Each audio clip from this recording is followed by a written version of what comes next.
Oikein hyvää huomenta kaikille osallistujille. Ja kaunis aamu olikin, ei sentään ainakaan Satakunnassa sada. En tiedä miten on Tampereella tai Raumalla tai muualla, mutta tänään meni ihan hyvin, mutta meinasi jo bussikin olla vähän myöhässä. Mutta tervetuloa webinaariin.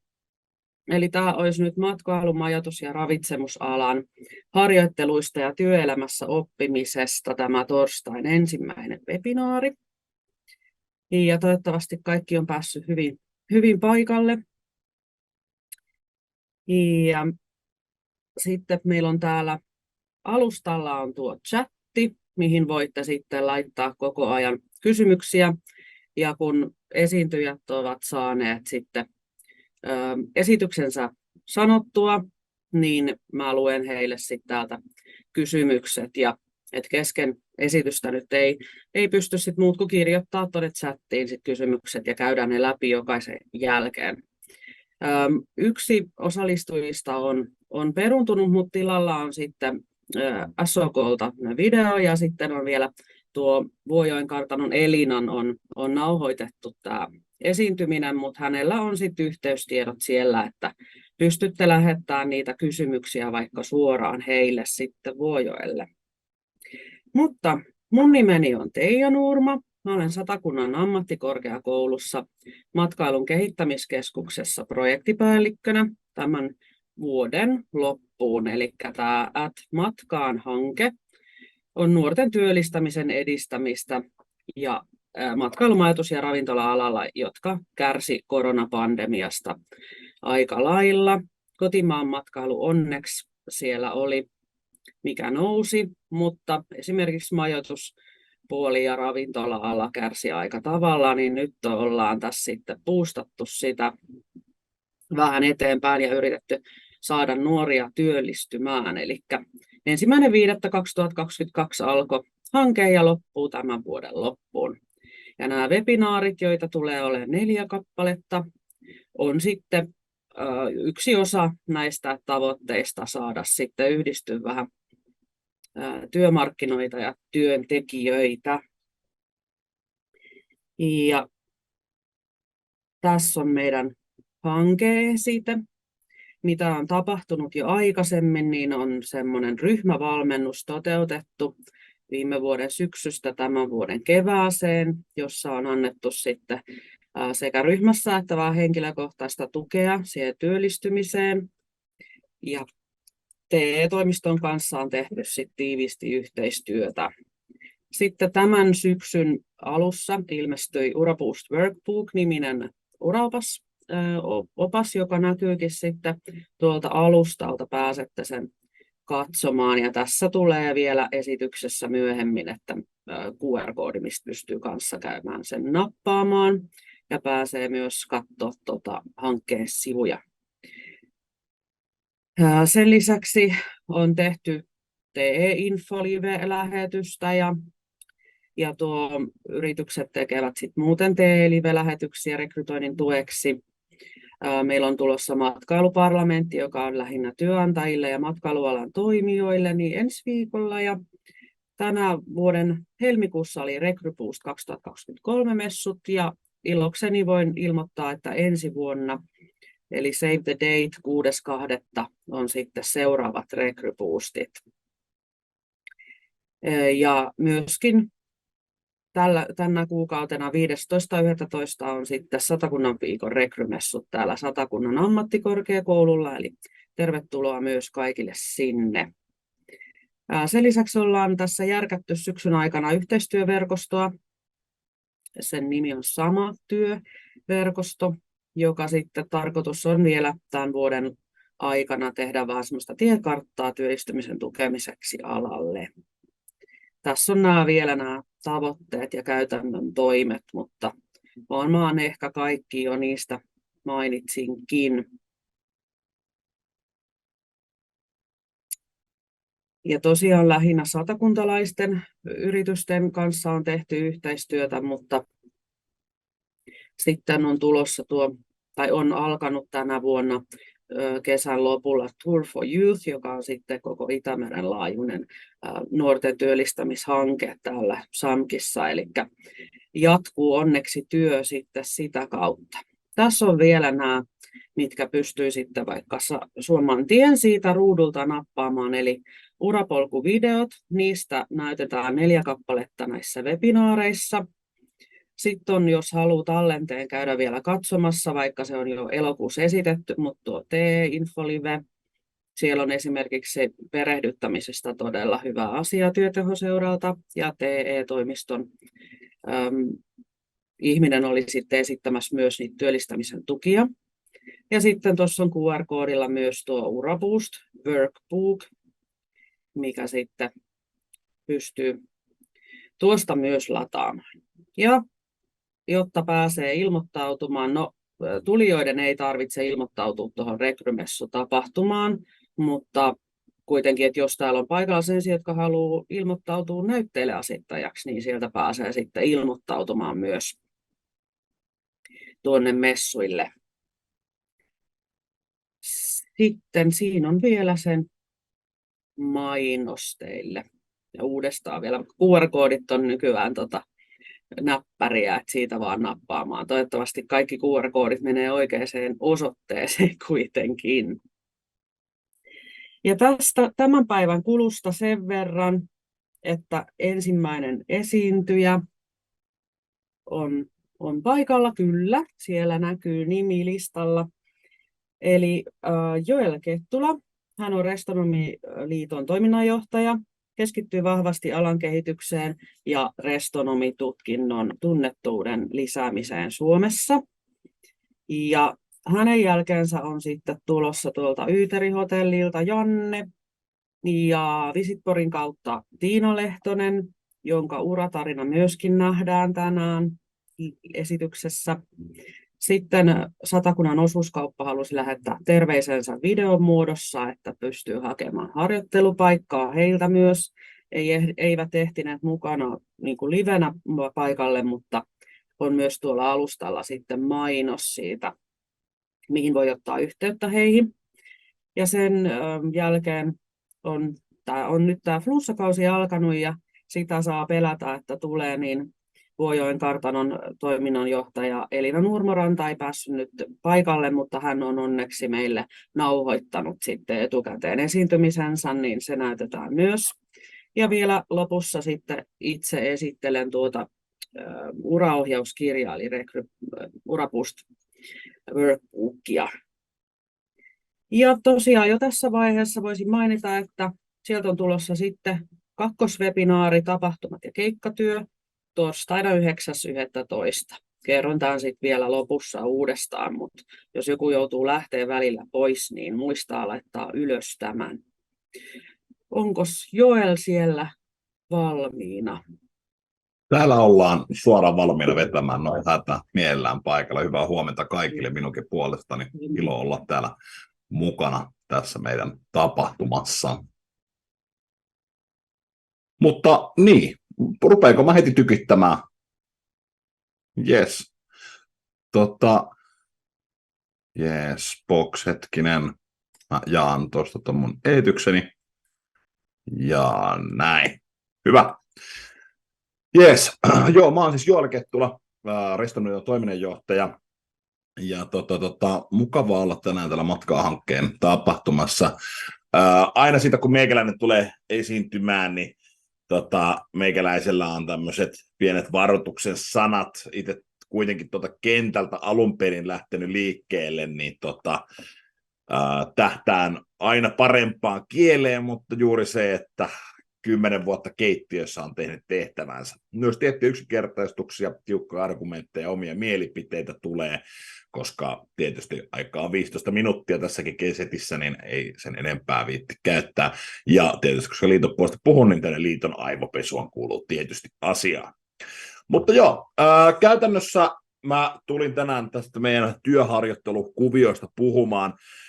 Meidän ala on tunnettu vieraanvaraisuudesta, mutta valitettavan usein tämä vieraanvaraisuus ei ehkä heijastu tarpeeksi meidän työntekijöihin, siihen meidän niin kuin avainresurssiin.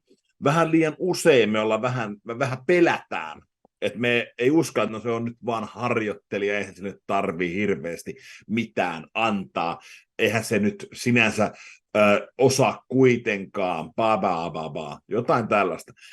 Mä ymmärrän tämän näkemyksen, kun me tehdään toisen asteen harjoitteluja.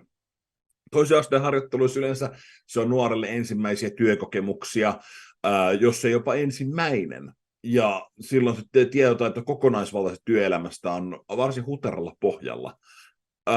Siellä haetaan kuitenkin niin kuin, ei vaan sen tietyn spesifin alan osaamista, vaan yleisesti ihan kaikkea työn tekemistä.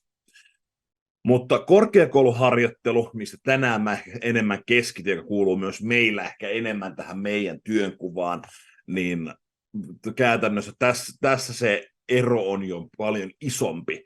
Monella on jo takanaan työuraa. Ei pakosti montaa vuotta, mutta on useampaa kesätyötä, on oltu mahdollisesti jo työelämässä jonkun verran. Pääsääntöisesti restonomiksi tulevat nuoret on olleet jo työelämässä noin pari vuotta. Eli näillä on, niin kuin nuorilla on jo se osaaminen työelämän perustaidoista, ja todennäköisesti niillä voi olla jo taitoa sitä alasta aikaisemmin. On ollut vaikka blokkaamassa ravintolassa, tarjoilemassa keittiössä, yömässä. Näitä vaihtoehtoja on. Eli se taustaa on, mutta me ollaan vähän liian pelkureita siinä antamaan sitä krediittiä sisään, koska no me säästetään rahaa. Sehän on se pääasiallinen syy näissä kokonaisuuksissa. Toinen, mikä tulee, niin nuori itse jännittää aivan liian paljon lähteäkseen haastamaan omaa harjoitteluaan. Saattaa kavereille valittaa jälkeen, että hei, tämä oli ihan hirveätä skeidaa. Mä en saanut sitä, mitä mä halusin. Mä kaipasin itselleni jotain, mutta jäi ehkä tuossa kissanpennus niin tuossa kuvassa, eikä lähtenyt leijonana haastamaan sitä, että saisi mahdollisesti palkallista harjoittelua ja saa niitä harjoittelun tarvitsemia oppeja. Saatikka edes, että ottaa itselleen haastavan harjoittelupaikan. Tässäkin monesti mennään mukavuus edellä sen sijaan, että mennään tekemään töitä, missä voisi oikeasti lähteä menestymään ja saamaan sitä oppia itselle. Tämä kuitenkin on asia, missä meidän pitäisi rohkaistua enemmän olla ajamassa sitä meidän omaa asiaa, koska liian usein me jäädään vähän jalkoihin tässä kaikessa. Se on niin kuin Angela Merkel, itse asiassa Saksan entinen liittokansleri, sanoi, niin käytännössä vapaus ei tarkoita sitä, että te vapaa jostain, vaan teillä on vapaus tehdä jotain. Meistä jokainen on valinnut tämän alan, mihin me on tultu opiskelemaan. Osaamista, kun meikäläinen on valmistunut jo ja päässyt tiettyihin hommiin, mutta käytännössä meillä on vapaus valita, mitä me tehdään. Ja me lähdetään sitä kohti, niin miksi meidän pitäisi itseämme ruoskituttaa ja kituuttaa sen sijaan, että me tehdään itseämme varten kaikkea, koska aivan liian usein korkeakouluharjoittelukin tehdään palkattomana ensinnäkin, ja se tehdään ehkä pikkasen aiheena. Otan esimerkkinä keittiöpuolen. Itse sieltä keittiöpuolen restonomi, niin se on ehkä helpompi itsellä havainnoida tämän kautta. Valmistumisessa tähdätään keittiömestariksi, mutta harjoittelu tehdään rivikokkin. Ja tässähän ei mitään järkeä. Tai tähtää hotellialalle ja lähtee vastaanottoon, eikä tähtää sinne hotellipäällikköharjoitteluun. Eli tulee ne yrityksen seuraamaan, miten tätä yritystä johdetaan. Ei uskalleta ehkä kysyä. Pelätään, että ehkä ne sanoo mulle jotenkin rumasti, että en mä pääse. Tietysti mekin ymmärretään se, että ehkä hotellipäällikköharjoittelu ja siitä ylemmät tehtävät, niistä voi olla vaikeampi saada palkkaa. Tietysti kaikista harjoittelusta tulisi saada palkkaa, mutta on tämmöisiä tiettyjä poikkeuksia, jos pääsee hotellipäällikköä korkeampi tehtävä esimerkiksi hotellissa, niin tietysti silloin on myös ihan ymmärrettävää, että se korvaus, vai pienetys kokemus on se avainasia näissä. Mutta kuitenkin meidän pitäisi olla rohkeampia siinä meidän niin kuin alan ehkä haastamisessa niin kuin yrityksillä. Se on kuitenkin mitä mainiointa markkinointia olla nostamassa näitä nuoria esiin. Ja ne tulee kertomaan yritykset pelkkää hyvää sen jälkeen, kun niitä on kohdeltu hyvin. Ja tämmöisen jälkimarkkinoinnin merkitys meidän alalla on väheksytty aika paljon. Se monesti paneutuu siihen, kun me ymmärrät tavallaan, miksi me tehdään tätä, mitä me tehdään. Me aivan liian usein unohdetaan se kaikki meidän niin kuin merkityksellisyys. Miksi mä perustin vaikka tämän ravintola, miksi meidän hotelli on olemassa, ja me unohdetaan se kaikki lopulta vaan, aina mikä merkitsee on raha. Ja kun tämä raha tulee pöytään, niin me unohdetaan oikeastaan kaikki, millä me rakennetaan sitä rahaa oikeasti. Esimerkkinä harjoittelu. Harjoittelussa onnistuessaan tämä nuori todennäköisesti tulee muistamaan sen yrityksen läpi elämänsä ja kertoen siitä, mulla oli muuten todella hyvä harjoittelu tässä firmasta, tätä firmaa kannattaa suosia, tämä firma on hyvä, ja saattaa niin kuin kertoa jokaisessa tilanteessa saamiaan oppejaan ja kertoa, että tämä paikka kyllä osaa tämän homman ja näillä on tosi hyvä drive.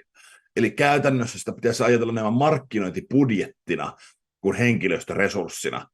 Kuitenkin tämä merkityksellisyys tässä kaikessa pitäisi lähteä siitä, että joo, raha meillä ratkaisee näissä asioissa valitettavasti, mutta se ratkaisee. Mutta se pitäisi ajatella ehkä enemmän toisesta suunnasta, että se on enemmän markkinointia ja alaan panostamista kuin mitään muuta. Koska jos ei näissä kohdissa panosta, niin me voidaan vaan todeta se, mitä tällä hetkellä nähdään. Että me alalla on ihan hillitön työvoimapula, eikä kukaan halua alalle tulla. Suurin osa näistä meidän ihmisistä, jotka siellä tällä hetkellä lähtee pois tai on lähteneet, on niitä, joilla on ollut ihan järkyttävän huonoja kokemuksia meidän alasta, koska se on todella yleistä. Sen sitten me lähdettäisiin kehittämään tätä, niin me yleensä vaan yritetään tehdä mahdollisimman huonosti, koska syyt X. Meillä ei ole uskallusta ja rohkeutta lähteä haastaa tilannetta ja käytännössä ymmärtää sitä merkitystä, miksi me olemme täällä, miksi meillä on väliä. Mitä me tehdään, on ehkä se isompi kuin se, että miksi me tehdään. Ja sen kautta se ihminen unohtuu siinä kokonaisuudessa vähän liian usein. Tämän teorian kehittäjä Simon Sinekkin sanoo aika hyvin, että ihmiset ei osta sitä, mitä sä teet, ne ostaa, miksi sen teet. Ja tämä sun tuote yrityksellä on parhaiten markkinoitavissa juuri näillä ihmisillä, jotka puhuu susta hyvää. Meistä jokainen haluaa meidän yrityksille just sellaisia tyyppejä, jotka sanoo, että hei, noi tuolla on ihan mielettömiä tekijöitä. Nämä tyypit osaa niitä kaikkein parhaimpia ratkaisuja tässä meidän kokonaisuudessa. Noi on tommosia. Ja tämmöisiä ihmisiä ei saa ilman panostuksia. Harvemmin, jos yritys ei ole saada ravintola vaikka Michelin tasoa, niin harvemmin sä saat itsellesi semmoisia suuria puolesta puhuja. Ehkä muutamia vakkareita, joo. Sanotaan 10-20 vakkaria perusravintolassa, mutta sen jälkeen se on paljon vaikeampaa. Mutta kun me onnistutaan esimerkiksi harjoittelussa, me saadaan paljon enemmän tätä puolesta puhuvaa porukkaa meille, kun me tarjotaan sitä oikeaa osaamista, me käytetään sitä aikaa ja vaivaa ihmisten opettamiseen, ja sen lisäksi me maksetaan sitä niin kuin järkevä korvaus. Tämä auttaa meitä, tämä auttaa meidän yrityksiä, ja tämä auttaa montaa muuta tämän niin kuin meidän kokonaisuuden kehittämisessä, ja meidän ehkä työelämän parantamisessa. Tietysti tämä taas vaatii myös opiskelijoita itseltään sen, että ymmärtää, miksi mä teen tätä, mitä mä oon hakemassa. Jos mä haen, sanotaan taas siihen keittiömestariin, niin ei tähtää sinne keittiöharjoitteluun. Sitä voi tehdä ammattikoulussa, vaan tähtää sinne keittiömestariharjoitteluun, mitä se työ on. Tähtää sinne keräämään niitä oppeja, uskaltaa pyytää, ymmärtää oman arvonsa ja merkityksensä sille yrityksen, sanotaanko markkinoinnille. Se on uskallusta vaativaa, ja se on mitä mä tänään myös haluan kannustaa opiskelijoita myös siinä, että uskaltaisivat haastaa ja kehittää omaa tekemistä, mutta myös yrityksille, eli uskalletaan tehdä. Koulujen tehtävä tässä koko yhtälössä varmasti on se niin kuin uskalluksen lisääminen. Ehkä tällaisten tilaisuuksien järjestämisessä voidaan jakaa sitä uskoa parempaan huomiseen, parempaan tekemiseen ja tuoda sen kautta enemmän niin kuin drivea sinne kaiken keskelle, jos näin voi sanoa. Mutta jos me tätä niin kuin yhteen vedetään tässä, mitä mä itse näen tämän kokonaisuuden niin kuin työharjoitteluiden osalta, niin mulla on 5 pointtia. Toisin kuin meidän aikaisemmalla pääministeri, nykyisellä presidenttikandidaatilla, niin hänellä on 3, mulla on nyt 5. Tämä ehkä auttaa paremmin 3 sekä vähän suppeeksi. Mutta käytännössä harjoittelu kannattaa olla tehtäviin jota haluat päästä tekemään valmistettua. Eli tässä on niin kuin opiskelijoille ehkä paras. Myös työpaikkojen on hyvä huomioida tämä, että jos teille tulee restonomi-opiskelija hakeutua harjoitteluun, niin miksi ei kysyä häneltä, että hei, onko tämä varmasti, mitä sä haluat tehdä, vai olisiko, että tehdään sulle kuitenkin esimerkiksi ravintolapäällikköharjoittelu, keittiömestariharjoittelu tai vastaava, tähdättäisiin tällaiseen harjoitteluun tässä kuitenkin. Kun yritys lähtee näin itseään niin kuin proaktiivisesti mainostamaan tälle ihmiselle, niin hän todennäköisesti sitoutuu enemmän, ja hänestä voi tulevaisuudessa saada hyvän työntekijän omaan yritykseen. Eli yrityksenkin kannattaa tähdätä suosittelemaan hänelle oikeaa harjoittelupaikkaa, jolloin harjoittelu onnistuu ja molemmat voi olla tyytyväisiä tästä. Korkeakouluharjoitus tulisi saada vähintään työssäoloehdon täyttävää palkkaa. Ja tämä oli siis 1331 € kuukaudessa. Eli ei puhuta nyt ihan älyttömissä summissa tässä, niin kuin mitä harjoittelusta tulisi maksaa. Et tietysti kokonaispalkkaahan sitä ei tule suoranaisesti saada, koska se on harjoittelu. Treenaat vasta sitä sun osaamista siinä, mutta palkkaa tulisi joka tapauksessa saada. Se käytännössä tämä summa itsessään on yleisesti nähtynä niin hyvä summa käyttää sen markkinointiin niin kuin yhtenä osana. Ja tämä soveltuu niin kuin harjoittelun kokonaisuus hyvin. Palkallisen harjoittelun työsopimus kannattaa käyttää liitolla. Tätä varten me ollaan täällä. Me ollaan käytännössä tukemassa teitä siinä, että te saisitte tätä kaikkea hyötyä, koska työssäoloehdon täyttävä palkka mahdollistaa sen, että sä kuulut työssäoloehdon ja työlakien ja muiden piiriin, koska sulla tulee työsuhde se harjoittelusuhteen lisäksi, jolloin sulla on paremmat oikeudet työelämässä, että pystyt polkemaan samalla tavalla kuin esimerkiksi näissä. Eli tässä on myös tämmöinen turva-aspekti. Käytännössä tänne työsopimusten kanssa me pystytään auttamaan tosi hyvin, mitä voitaisiin tehdä tämmöisen harjoittelusuhteen muodostamiseen. Ja sitä varten, me tuemme meidän Restonomin jäseniä mahdollisuuksien mukaan. Niin, tässä tämä tulee. Palkkatyösopimus ei se ole työsuhdetta. Näin ollen harjoittaja ilman työlainsäädännön työehtosopimuksen turvaa. Eli työelämä on valitettavasti myös aika karu paikka välillä. Ei kaikilla. 95% yrityksistä on ihan huipputekijöitä ja osaa hommansa, mutta 5% ei oikein tiedä, mitä ne tekee, jolloin nämä työlainsäädännön työehtosopimusten turva on tarpeen, jota varten me myös ollaan täällä tukemassa meidän jäseniä ja kaikkia restonomeja. Käytännössä palkallinen harjoittelu tuotan kaiken turvan myös sille itse harjoittelijalle, jota kannattaa myös hyödyntää. Ja palkkaa pystyy perustelemaan näillä periaatteilla. Sinulla on osaamista alaltasi, aikaisempi osaaminen esiin. Palkan maksu on positiivista markkinaa myös työnantajalle, eli tässä niin kuin puhuttiin, niin se työnantajakin hyötyy tästä kaikesta. Ja palkan suuruusmäärä työehtosopimuksen mukaan, toi mitä mä annoin tuolla, niin sehän on minimi, eli käytännössä vähintään tuon verran se pitää olla, mutta yleensä se on noin 60% siitä, mitä sen pitäisi olla sen palkan, niin se pitäisi tähdätä. Eli näillä opeilla mä lähtisin sekä yrityksinä että harjoittelijoina kehittämään tätä meidän työelämää, koska jos joku nyt ajatteli tässä, että ne työntekijät nyt lähti vaan, koska korona tuli ja tuli paha mieli, ei lainkaan näin, vaan se johtuu juuri siitä, että meidän ala on aivan järkyttävä parhaimmillaan työntekijöille. Se työntekijäkokemus on monella alalta lähteneeltä juuri se, että saa pelkkää rapaa niskaan, eikä mitään muuta, eikä minkäännäköistä kiitosta tai kunnioitusta. Ja se tulee juuri tästä, että ihan perusasiatkin meillä on monesti hukassa. Mutta jos me lähdetään yhdessä kehittämään tämä alaa eteenpäin työntekijänä, harjoittelijana, työnantajina, me voidaan onnistua tämän työelämän kehittämisessä niin, että me alaan seuraavan 10 vuoden jälkeen niin yksi seksikkäimpiä ja kiinnostavimpia aloja, kuten se oli noin 10 vuotta sitten. Tässä vaiheessa minä kiitän suunnattomasti teidän ajastanne. Jos haluatte sosiaalista mediaa seurata, niin siellä on meidän sosiaalisen median linkit. Ja jos läsnä on tänään Restonomea reilummallakin kädellä, niin meiltä löytyy myös Restonomia oma LinkedIn-ryhmä, mihin me jaetaan ajankohtatietoja ja työpaikkoja, esimerkiksi myös palkallista harjoitteluista, niin tässä on aikaisemmin mainittu QR-koodi, niin käytännössä tämän QR-koodi pääsee meidän linkkariryhmään, tai vaihtoehtoisesti kirjoittaa LinkedInin tuon Restonomi tai Hospitality Managers, niin sieltä pystyy hyvin saada työpaikkoja. Jos paikalla on taas yrityksiä, niin meille voidaan laittaa viestin, jaamme mielellään teidän työpaikkojanne, jos ne soveltuvat restonomeille. Tässä minun palani tätä päivää.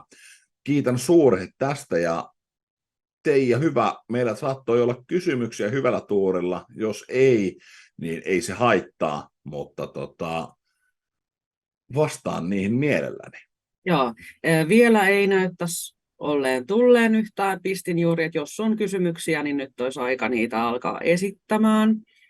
Kiitos erittäin paljon esityksestä ja kiitos osallistumisesta.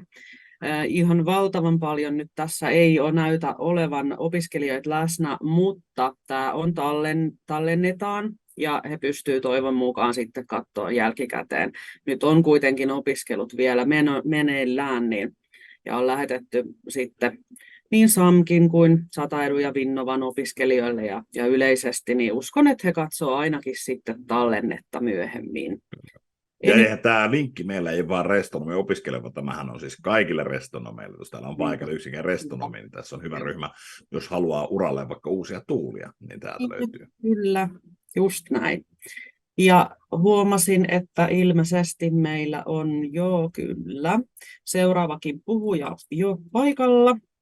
Mutta vielä kerran kiitos Joelille ja jos teillä on vielä, jos sä jäät hetkeksi linjoille, niin katsotaan, jos se vaikka tulee vielä joku tai voi lähettää sulle vaikka myöhemmin sitten, että hei tällaista kysyttiin. Mutta... Laita mielellään myöhemmin, minun pitää kiirehtiä seuraavaan settiin tässä välissä. Niin, suuri kiitos kaikin puolin ja hyvää matkaa hankkeen tätä.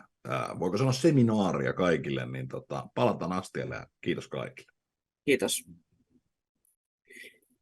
Joo, tosiaan seuraava puhuja oli sitten Janne Larisuo Yyteri Resortista ja päästetään hänet kohta puheisiin, mutta Janne on ravintola-, tapahtuma- ja hotellialan ammattilainen ja yli 20 vuoden työhistoria ja 15 vuoden yrittäjähistoria alan monenlaisista tehtävistä. Ja Jannen suurin tavoite on kasvattaa hospitality-alan tunnettuutta ja innostaa nuoria hyppäämään mukaan hienoon ja alati kehittyvään ammattikuntaan. Onko Janne siellä valmiina? Täällä ollaan. Kiitos sinulle myös erittäin paljon tulemisesta. Ja mä tästä sitten pikkuhiljaa laittelen omaa kuvaani ja mikkiäni pois ja päästän sut puheisiin. Kiitos. Kiitos vaan kaikille ja terveisiä täältä Helsingistä Solver X-tapahtumasta, missä me ollaan kohta tuossa 14.30 esittelemässä meidän alan tämmöistä pienimuotoista ongelmaa tuossa digitalisaatiossa ja täältä siis pääsin tähän webinaariin mukaan hyppäämään. Mun pitäisi pystyä tästä nyt jakamaan mun näyttöä, että päästäisiin tuohon mun esitykseen. Jes, eli kiitoksia kovasti, kun pääsin mukaan tähän webinaarisarjan ykkösosioonkin. Matkahanke on meille äärimmäisen mukava lisä tähän meidän yritykseen saada mahdollisimman paljon porukkaa kiinnostumaan matkailusta ja matkailun tarjoamista mahdollisuuksista Satakunnan alueella ja ylipäänsä Suomessa. Me ollaan sillä tavalla niin kuin mielenkiintoinen kohde, eli me ollaan ison muutoksen edessä ja kehittyvä tämmöinen matkailun ja turistin kokonaiskohde. Tässä puheenvuorossa tykkäisin käydä hiukan läpi sitä, että mitä me ollaan, ihan vaan antaakseni niin kuin taustaa sille, että minkä tähden me olemme esimerkiksi monipuolinen ja mukava paikka potentiaaliselle harjoittelulle, työssäoppimiselle, erinäköisille koulutehtäville, jotka liittyy suoraan työelämään. Ja sitten käydään vähän läpi, että kenen kanssa me tehdään nyt tällä hetkellä tiivistä yhteistyötä, millaiset ne meidän toimintamallit on, mitä harjoitteluja ja työssäoppimispaikkoja niin kuin matkailun eri aloilta meillä löytyy, ja että miten sitten meille Hyyteriin voi harjoittelijaksi ja työssä oppimaan hakea. Mutta startataan hiukan taustasta, jos linjoille jossain kohtaa sitten tulee sitä opiskelijaa ja muuta tai jotain videotallennetta pääsee näkemään, niin hiukan päästään kertomaan tuosta, mikä meidän tausta on. Eli meidän päättyvän tien päässä oleva entinen Korpihotelliksikin sanottu destinaatiokohde on tämän hetken matkailun trendien mukaisessa aivan niin kuin keihäänkärjessä. Visit Finland on teettänyt tutkimusta 2020-2021, että miten nykyaikainen moderni matkailija, millaisia paikkoja, millaisia juttuja se etsii. Ja siellä 5 kärkiasiaa tällä hetkellä on tämmöinen kokemuksellisuus, luonto ja hyvinvointi, ympäristötietoisuus, pienempien matkakohteiden nousu ja salaisten aarteiden löytäminen. Ja meidän alueen vahvuudet tietysti sattuu nyt tosi mukavasti menemään just tämän kokemuksellisuuden, luonnon ja hyvinvoinnin, ympäristötietoisuuden, pienen matkakohteen ja varsinkin sen salaisen aarteen kautta niin kuin osumaan suoraan lankulle näiden trendien kanssa. Meillä on ihan mahdottoman iso ja hieno potentiaali kehittää tätä meidän matkailudestinaatiokohdetta, minkä sitten jonkunnäköisessä palvelullisessa keskiössä meidän toi hotelli on. Kehitystä tarvii koko alueinfra ja tietysti meidänkin toiminnot ja se, mitä me halutaan asiakkaille, matkailijoille ja turisteille tarjota. Ja me ollaan niin kuin kovassa vauhdissa menossa sen kanssa eteenpäin. Meidän asiakasryhmiä on käytännössä niin kuin mahdollisimman laaja sekä Suomeen että ulkomaihin liittyvät asiakassegmentit, ja niitä on yritysasiakkaat, erinäköiset tuetut lomalaiset, sitten ihan sesonkivieraat, ketkä meillä palveluita kuluttaa. Tuossa minua edeltävä puhuja Restonomiliitosta kivasti sanoi, että se työntekijäkokemus on äärimmäisen isossa roolissa modernissa matkailun ja ravintola-alan työpaikassa, ja niin meilläkin se on meidän strategian keskiössä, eli meillä niin sanotusti visio ja missio on todella niin kuin selkeät, ja ne on enemmänkin tämmöiset asiakaslähtöiset, että mitä me halutaan palvelualalla asiakkaillemme tuottaa, mutta sitten se, että miten me sinne mennään, niin me esimerkiksi varmistamme jatkuvalla kehityksellä työntekijäkokemusta parantamalla sekä paikkamme tässä markkinassa että resurssien pysyvyyden tulevaisuuden tarpeissa. Se, että alalle on tullut niin sanotusti, pandemia teki omat tehtävänsä, mutta sitten taas se niin sanotusti pienistä marginaaleista puhumiset ja se, että kuinka niin sanotusti tärkeässä roolissa meillä on asiakaspalvelija ja sitten kaikista tämmöisistä palkkakeskusteluista ja muista, niin meillä on ainakin todella vahvasti keskiössä ja isosti ymmärryksessä se, että vaikka tekoälyt ja muut saapuisi markkinalle, niin se asiakaspalvelu on kuitenkin aina henkilökohtaista. Meillä ei tällä hetkellä yksikään euro minkään tiskin yli hyppää automaattisesti meidän kassaan, vaan siinä on aina välissä asiakaspalvelijoita. Ja itse asiassa se asiakaspalvelu on se, minkä tähden esimerkiksi turistit liikkuu. Ei se, että jossain on hienot seinät tai kiva uima-allas. Niin se ei ole se on se bonus, se on se positiivinen asia, se saattaa herättää mielenkiintoa, mutta se, mistä niin kuin asiakas sitten oikeasti nauttii, niin on siitä palvelusta ja henkilökohtaisesta kohtaamisesta, ja se on meidän strategian ihan täydessä keskiössä nyt. Eli meille se ihminen on maailman tärkein, meidän arvojen mukaan asiakastyytyväisyys ja työyhteisötyytyväisyys on 2 meidän tärkeintä asiaa, ja niitä kehittämällä me pysytään meidän suunnassa ja suunnitelmassa ja ollaan matkalla kohti kannattavaa matkailubisnestä. Mutta sitten kun mennään tuohon harjoittelut ja työssäoppiminen virkistyshotellilla, eli se, että hotelli tietyllä tavalla pystyy tai hotellin tehtävät hotellin sisällä on todella, todella moninaiset. Meillä on äärimmäisen monta erilaista ammattikuntaa ihan sieltä talohuollosta, siivouksen kautta sitten eri asiakaspalvelutehtäviin. Mutta tähän niin kuin matkailu- ja ravintola-alan opiskelijoille niin meillä on käytännössä niin kuin 3 erilaista suuntaa. Meidän tavoitteena tässä henkilöstöstrategiassa on se, että me ollaan nyt ja sitten tulevaisuudessakin sellainen paikka, mihin voi ihminen tulla ensimmäiseen kesätyöhönsä ja mistä ihminen voi mukavasti jäädä kivoista työtehtävistä eläkkeelle. Eli meille tärkeää on se, että meillä on tosi iso diversio siinä porukassa, ketä meillä on töissä. Meillä on paljon nuoria, paljon keski-ikäisiä ruuhkavuosia eläviä ihmisiä ja paljon sitten vanhempaa raudanlujaa ammattilaista meillä töissä. Ja tämä on se meidän teema, mitä me halutaan edelleenkin vahvistaa. Oppilaitosyhteistyötä, eli yhteistyötä tehdään aktiivisesti kaikkien alueen oppilaitosten kanssa. Vinnova ja Samko meidän pääyhteistyökumppanit. Vinnovan kanssa kehitetään erinäköisiä kurssituksia, että matkailu- ja ravintola-alalle pääsisi mahdollisimman matalalla kynnyksellä, ja Samkin kanssa ollaan tekemässä restonomilinjalle sitten yhteistyökuvio niin, että päästäisiin osaksi sitä ensimmäisen vuoden opetussuunnitelmaa, ja siellä sitten päästäisiin myöskin markkinoimaan ja mainostamaan tämmöisen destinaatiomatkailun mahtavia puolia. Ammattikoulun työssäoppimisjaksolla hotellin esimiehet ovat asiaan koulutettuja ja heille on allokoitu aikaa opettamiseen.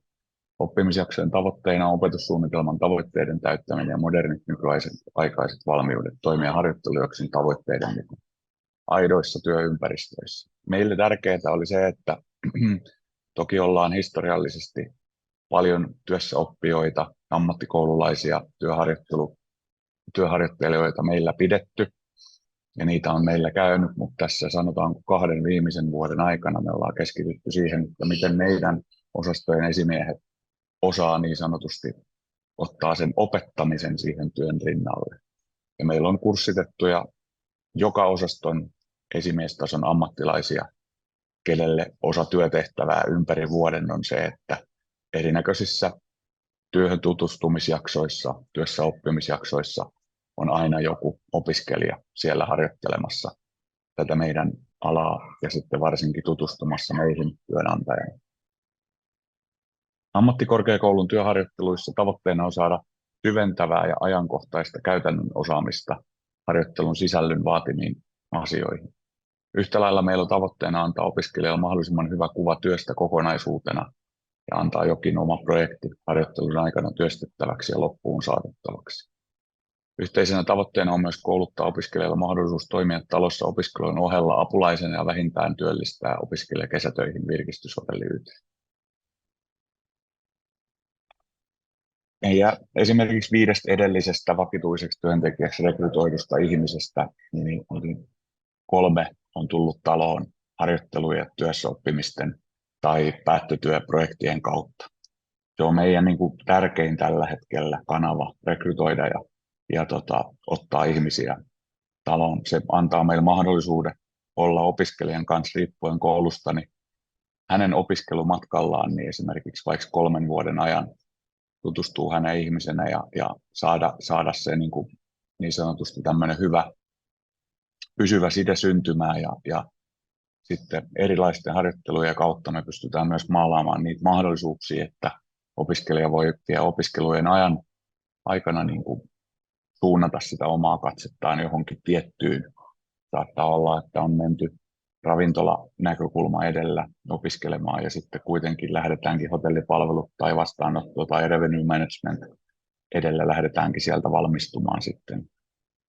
Se, että me pyritään antamaan niin kuin todenmukaista hyvää kuvaa siitä, että mitä se todellinen työ on niiden harjoittelujen aikana. Kuitenkin pidetään huoli siitä, että se koulun vaatimukset tulee täytettyä ja vähän ylikin, niin se on meille semmoinen meidän perusasia, kun käydään läpi oppilaitosten kanssa yhteistyötä.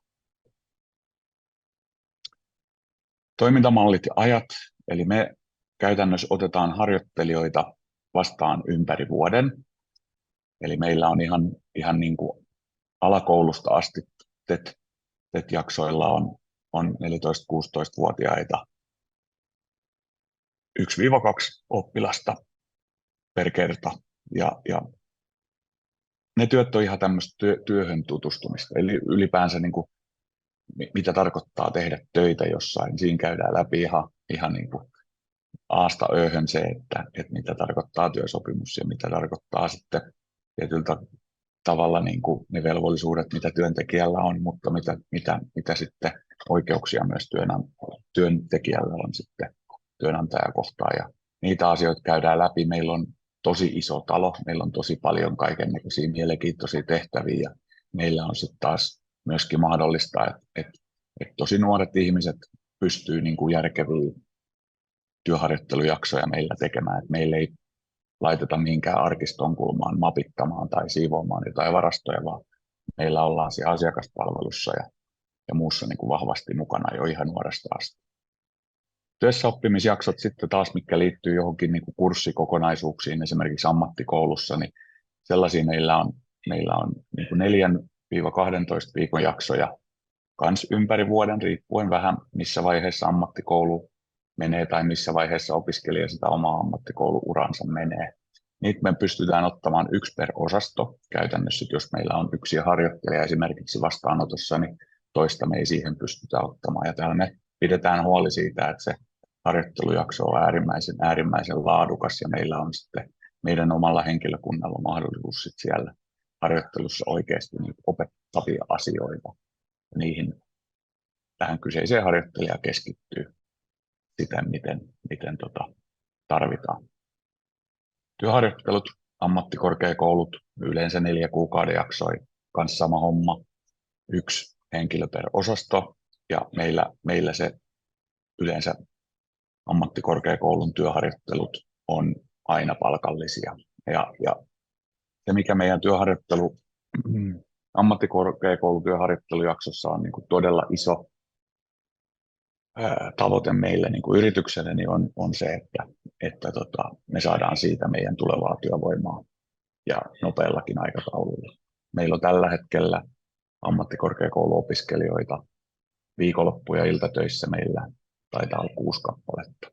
Ja ne on ihan semmoisia seuraavia vakituisia, kun he vaan paperit koulusta ulos saavat, niin he on ihan siellä meidän niin kuin linjoilla tulossa meille vakituiseksi töihin.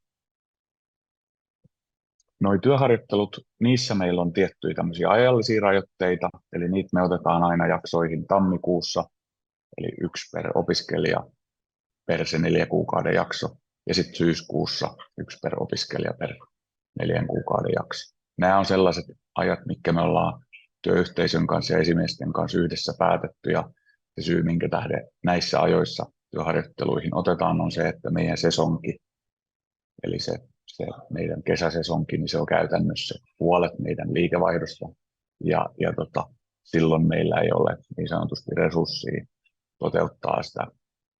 toteuttaa sitä esimiesten tasolta sitä tarvittavaa keskittymistä siihen harjoittelijan sitten sesongin aikana. Mutta näissä on myöskin sellaiset positiiviset asiat, eli työharjoittelut kun alkaa meillä tammikuussa, ne yleensä loppuu huhtikuun loppuun, niin siitä moni työharjoittelija jää meille jo kesätöihin siitä suoraan harjoittelusta sitten. Ja sitten taas syyskuussa niin valmennetaan käytännössä sellaisia, eli syyskuussa meillä alkaa B2B-sesonki ja pikkujoulukausi ja joulusesonki, niin sielläkin meillä on jo selkeitä työtehtäviä, mistä sitten on mahdollisuus päästä heti opiskelijan tienaamaan. Mutta tällaiset on meidän niin kuin toimintamallit ja ajat, kun puhutaan työharjoittelusta ja työssäoppimisjaksoista. Ne alat, missä meillä niin kuin tällä hetkellä, kun puhutaan hotelli- ja majoitusalan, ravitsemisalan niin kuin työpaikoista, niin meillä on hotellin toiminta, vastaanoton työt. Tähän liittyy sitten ihan tämmöinen niin kuin asiakaspalvelu, miten hotelli toimii, miten hotelli käy ja kukkuu siellä sitten, kuinka siivousta organisoidaan, kuinka huoltotyötä organisoidaan. Palvellaan asiakasta siinä check-in, check-out-vaiheessa ja sitten myöskin toimitaan sellaisena matkailuinfona siinä asiakkaiden edessä. Sitten toinen osa-alue tai ala on niin sanotusti tarjoilu, sali- ja tapahtumatoiminta. Siellä meillä on erinäköisiä ravintolakonsepteja, missä sitten pystyy toteuttamaan erityylisiä. Eli jos on fine diningiin liittyvä työharjoittelun osuus, niin meiltä löytyy Bistro-Yvonne. Jos on buffettiin liittyvä, niin me tehdään 3 buffettia päivässä ja sekä saliin että keittiöön tarvitaan kumpaankin vahvasti työvoimaa. Jos on tapahtumatoimintaa, niin meillä on tapahtumaksi luettavia tilaisuuksia, eli meillä tapahtumaksi luetaan tilaisuus, jossa on asiakaspuolella osallistujia yli 200 henkeä, ja meillä on 52 vuodessa keskiarvoa sellaisia. Eli käytännössä 1 viikko on tämmöinen isomman tapahtuman kokonaisuus meillä on meidän hotellilla, ja tämä on ihan ympärivuotista. Sitten tietysti keittiöpuolella meillä löytyy suurkeittiö, aamupaloja tehdään valtavia määriä vuodessa, buffettia, ihan yksi meidän suosituimpia tuotteita, alakartteja löytyy eri tasosta, ja sitten mennään ihan siinä fine diningiin ja siihen liittyviä kokkaileja ja muuta. Ja sitten isona matkailun niin kuin tosi tärkeänä uutena haarana on se markkinointi ja sisällöntuotanto.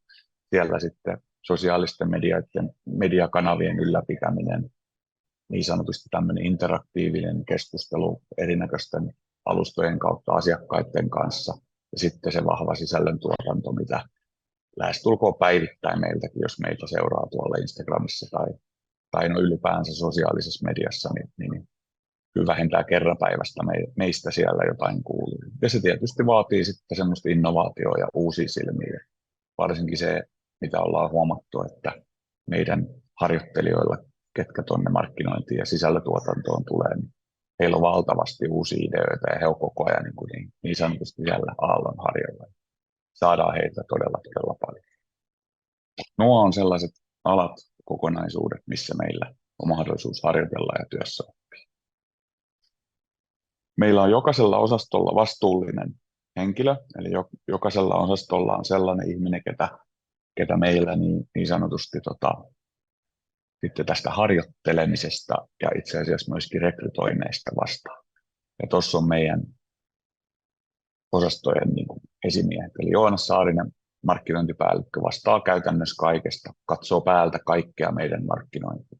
Ja myös hänellä on sitten meidän kesätyöntekijät, hänellä on meidän harjoittelijat markkinoinnin puolella hallussa. Salityöskentelyssä Anssi Kujansivu toimii meillä ravintolapäällikkönä, vastaa käytännössä kaikista kesätyöpaikoista ja sitten on meidän suurimman ravintolan niin sanotusti saliasioista vastaava. Keittiötoiminta Ari-Pekka Aaltonen, keittiömestari. Hän katsoo päältä koko meidän ruokatuotantoa ja siellä sen alla on sitten erilaisia osakokonaisuuksia ja siellä on sitten taas omien osastojensa vastaavat, mutta Ari-Pekka Aaltonen on sitten taas tästä rekrytoinnista ja harjoitteluista vastaava henkilö. Hotellitoiminta, sieltä löytyy Kaisa Heiska, pitkä alan kokemus ja äärimmäisen hyvä tatsi siihen, että kuinka asiakaspalvelua ja varsinkin vastaanottotyöskentelyä tehdään. Hän vastaa meillä sitten vastaanotorekrytoinneista ja harjoitteluista. Ja sitten meikäläinen tietysti siellä on helppo kontaktoida ja kysellä, että mitä missä ja milloin, jos tulee vaan jotain, niin multa saa aina sitten tietoa ja ohjaan sitten eteenpäin tällä meillä. Mutta tässä käytännössä oli tämä meidän paketti tässä kohtaa. Tässä on webinaarisarjan aikana on tulossa monta muutakin ja toivottavasti pääsen niihinkin sitten osallistumaan, kertomaan seuraavaksi työpaikoista ja työllistymisestä ja kesätöistä ja muusta. Mutta tähän kohtaan niin mun esitykseni loppuu tähän. Mitäs Teija? Kiitoksia erittäin paljon. Kyllä, muistaakseni olit sitten kesätöissä seuraavaksi. Joo. Eli tulkaa ihmeessä myös silloin kuuntelemaan sitten lähetystä. Ensi kerrallahan on sitten vielä tapahtumat ja keikkatyö, mutta sitä seuraava on sitten jos webinaari. Kiitos, ja oliko nyt vielä Jannelle tullut sitten, ei ainakaan täällä näyttäisi chatissa nyt olevan kysymyksiä. Sun on vielä tuossa näytössä kuitenkin yhteistyö, e-mail-osoite ja näin, niin, ja muiden myös, että jos tulee suoraan asiaan, niin ei muuta kuin heihin sitten yhteyttä. Ja mä kiitän vielä kerran tästä esityksestä ja onnea Kiitos, näyttelijöiden hakuun sitten. kiitos. Hyvä. Mites mä... Stop. Noin, hyvä. Kiitoksia kaikille ja mä menen nyt sitten seuraavaksi esittelemään digihanketta tonne lavalle. Kiitos.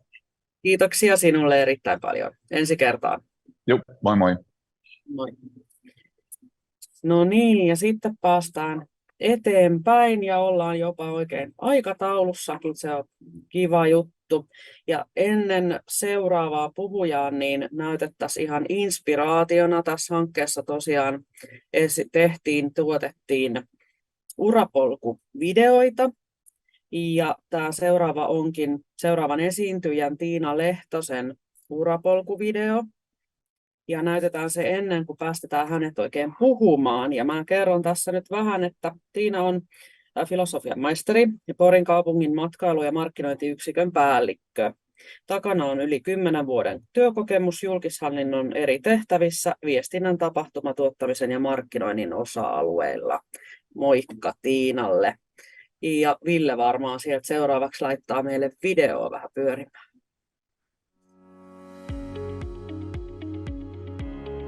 Olen Tiina Lehtonen ja työskentelen Porin kaupungin matkailu- ja markkinointiyksikön päällikkönä. Meidän yksikkö tekee tässä kaupungissa matkailun edistämistyötä, hankkii tapahtumia sekä vastaa koko kaupungin markkinoinnista, mihin liittyy niin asukas-, yritys- kuin matkailumarkkinointi. Ja mun tehtävä on tavallaan johtaa joukkoja eteenpäin tässä työssä. Mun työura on alkanut käytännössä työharjoittelusta Porin kaupungilla vuonna 2008. Siitä lähtien olen päässyt tekemään erilaisia työtehtäviä Porin kaupungilla ja sen omistamilla tytäryhtiöillä. Olen toiminut viestintäassistenttina Posekissa, olen ollut Suomi-areenan tapahtumakoordinaattorina sekä tuottajana myöhemmin. Sitten lisäksi olen toiminut tiedottajana Porin kaupungilla ja myöhemmin asuntomessujen tiedottajana, kun asuntomessut oli vuonna 2018 Porissa. Sen jälkeen pääsin tekemään hommia Visit Pori Oy:hyn ja sitä kautta matkailuala on tullut mulle tutuksi. Ja vuonna 2022, kun palasin äitiysvapailta takaisin työelämään, niin päädyin sitten tähän työhön, missä nyt olen ja ensimmäistä kertaa siis esihenkilönä.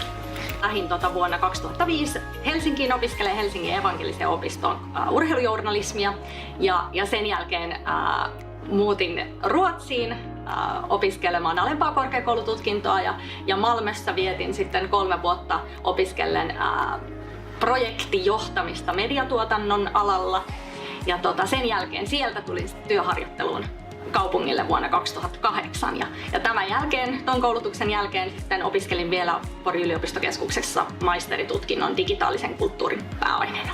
Nyt kun mä oon uudessa asemassa, niin opiskelen tässä samalla työn ohessa Vinnovassa lähiesimiiesosaamisen opintokokonaisuutta ja ammattitutkintoa. Tykkään työstäni, koska se on tosi monipuolista ja olen tosi innostuva ja innostajanakin ehkä tunnettu tyyppi, niin tässä työssä pääsee nimenomaan kehittämään uutta, tapaamaan uusia ihmisiä. Mä opin joka päivä jotain uutta mun työssä ja se on mulle tosi tärkeää. Ja varsinkin nyt kun toimin esihenkilönä, niin se on ollut mulle uusi haaste ja olen sen ottanut innostuneesti vastaan. Mä haluaisin sanoa nuorille sellaisia terveisiä, että kokeilkaa rohkeasti ja ennakkoluulottomasti erilaisia asioita ja opiskelkaa, tarttukaa erilaisiin työmahdollisuuksiin, koska kaikki ne voi johtaa lopulta siihen, mikä on se tuleva unelma duuni, mitä haluatte tehdä.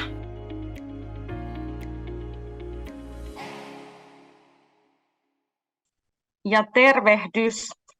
Minä olen Tiina Lehtonen ja äsken näittekin minusta uratarinan ja nyt ihan livenä täällä ja oikein hauska päästä kertomaan hiukan Visit Porin eli Porin kaupungin matkailu- ja markkinointiyksikön työharjoittelupaikoista ja työssäoppimispaikoista sekä tietenkin kesätöistäkin. Lähden tässä nyt ensiksi kertomaan teille hiukan, mikä on matkailu- ja markkinointiyksikkö. Eli me olemme siis entinen Visit Pori Oy, joka koki tällaisen organisaatio-uudistuksen syksyllä 2020, ja Visit Pori Oyn henkilökunta siirtyi silloin Porin kaupungille, ja nykyisin olemme siis Porin kaupungin matkailu- ja markkinointiyksikkö. Meitä on nykyisin 7 vakituista, ja meillä on hyvin monipuolinen tehtävän kenttä Porin kaupungilla, ja tässä nyt hiukan listattuna niitä tehtäviä, mitä me teemme. Yhtenä isona kokonaisuutena meillä on matkailu-, asukas- ja yritysmarkkinointi. Matkailumarkkinointiin kuuluu oleellisena osana noin matkailun kärkikohteiden markkinointi, eli Yyteri ja Kirjurin luoto. Ja sitten lisäksi meillä kuuluu myös Kirjuriluodon kehittäminen tällaisena toisena kärkikohteena meidän yksikön tehtäviin. Matkailumarkkinoinnin lisäksi me tehdään tosiaan asukas- ja yritysmarkkinointia, eli ehkä joku on nähnytkin Pori-suhdeneuvoja, videoita ja tämän tyyppisiä asioita, myös Business Pori-mainontaa tehdään jonkin verran. Esimerkiksi ollaan erilaisissa yritystapahtumissa sitten viestimässä siitä yrityselämästä Porissa. Yrityskumppanuuksia hallinnoimme, eli nimenomaan liittyen matkailuun, eli matkailuyrittäjä, kuten esimerkiksi nyt äsken nähty Yyterin virkistyshotelli on meidän kumppani, ja tehdään paljon yhteistyötä sitten Yyterin asioiden edistämiseksi, ja tämän tyyppisiä yrityskumppanuuksia hallinnoidaan. Meillä on tällä hetkellä noin hiukan päälle 100 matkailun yrityskumppania Porista.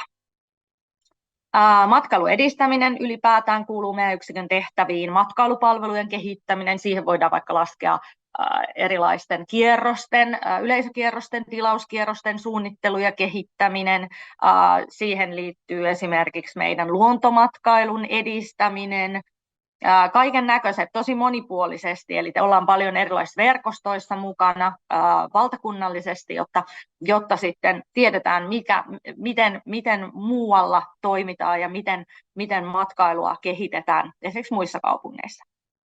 Matkailuneuvonta kuuluu meille tällä hetkellä, ja meillähän on matkailuneuvonnan päätoimipiste tuossa Yrjönkatu 13, ja sen lisäksi me ollaan yhteistyössä Satakunnan museon kanssa pistetty pystyyn Satakunnan museon tämmöinen matkailun infopiste, joka on hieman pienempi muotoista kuin mitä meidän omassa Yrjönkatu 13 toimipisteessä.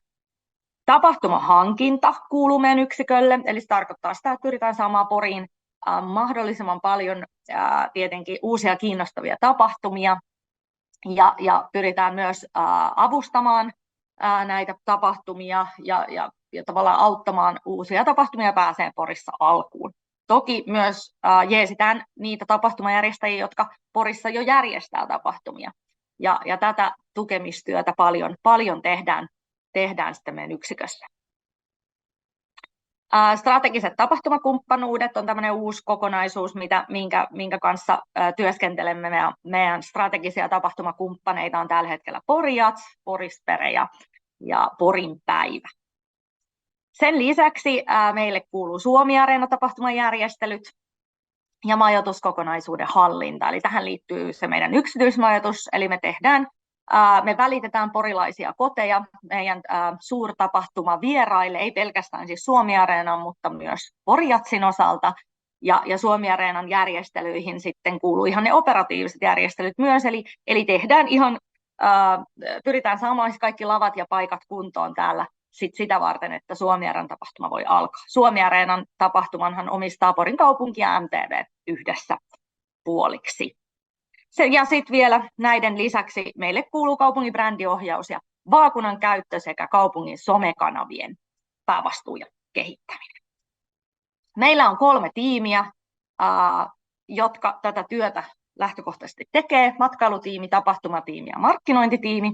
Ja jokaista tiimiä vetää sitten oman alansa asiantuntija. Sen lisäksi meillä on matkailusuunnittelijoita ja sitten tällä hetkellä määräaikaisena työntekijänä matkailuneuvoja. Mutta sen lisäksi meillä on markkinointisuunnittelijoita ja itse asiassa 1 tapahtuma- ja markkinointisuunnittelija. Ja itse toimin siis tällä hetkellä yksikön päällikkönä ja pyrin sitten auttamaan aina siellä, missä minua tarvitaan. Mehän yritetään lähtökohtaisesti pyritään siihen, että Porin elinvoimaisuus lisääntyisi niin matkailun kuin tapahtumien kautta ja myös markkinoinnin näkökulmasta. Eli sen elinvoimaisuuden näkökulmasta me tehdään koko ajan töitä, että Pori kehittyisi sen suhteen. No, sitten mennään näihin meidän harjoittelupaikkoihin ja työssäoppimiseen ja kesätöihin. Tässä nyt niin kuin tällainen pallurajana vähän niin kuin siitä kuvaamaan, että meillä on tosi monipuolisia harjoittelumahdollisuuksia. Markkinointiin meillä pyritään, että ympärivuotisesti meillä olisi korkeakouluharjoittelija markkinoinnissa. Ja se yleensä, no esimerkiksi nyt meillä aloitti yksi korkeakouluharjoittelija tässä lokakuun lopussa, ja hän on nyt ainakin sitten maaliskuun loppuun asti meillä harjoittelussa. Lähtökohtaisesti pääsääntöisesti eniten tarvitaan siinä kevät-kesäaikaan, mutta toki mielellään myös sitten, jos syksylle on mahdollista, niin usein pyritään myös silloin rekryymään markkinointiin harjoittelijaa. Yksityismajoitus suurtapahtumien aikaisesti on meille tosi iso ponnistus. Meillä on yksi henkilö töissä, joka siitä pääsääntöisesti vastaa, mutta siihen me aina kaivataan apukäsiä, ja se on erinomainen harjoittelupaikka siinäkin mielessä. Siinä oppii tosi paljon siitä, miten tämän tyyppistä tavallaan kotivälitys-toimintaa tehdään ja miten siinä ollaan tosi tiiviisti myös siinä asiakasrajapinnassa kiinni. Ja tähän me yleensä rekrytään keväisin 2 henkilöä, 2 korkeakouluharjoittelijaa. Sitten meillä on tämä matkailun kehittäminen, johon erityisesti kevät- ja kesäpuolella tarvitaan. Viime kesänä meillä oli itse asiassa matkailuneuvonnassa harjoittelija, ja nyt ensi vuonna todennäköisesti haetaan sitten matkailun kehittämispuoleen harjoittelija. Tapahtumallisuuden edistämisessä meillä on ollut kahtena vuotena yksi harjoittelija, ja siinä pääsee nimenomaan meidän tapahtuma-asiantuntijan kanssa tekemään sitten tapahtumallisuuden eteen tehtäviä töitä. Esimerkiksi se voi olla verkkosivujen kehittämistä, se voi olla tapahtumajärjestäjien tukemista, se voi olla viranomaispalvereissa mukana olemista, että nähdään, miten tapahtumat rakentuu, ja myös ehkä sitten ihan sellaista asiakasrajapinnassa olemista niissä tapahtumissa, eli esitellään Poria ja matkailullisesti myös näillä tapahtumakävijöillä. Sen lisäksi, että niin kuin meillä on nämä tehtävät, niin Suomi-Areena on meillä yksi iso työharjoittelun niin kuin antaja, koska meillä haetaan vuosittain 2 harjoittelijaa Suomi-Areenaan, tuotantoon liittyen sekä markkinointiin liittyen.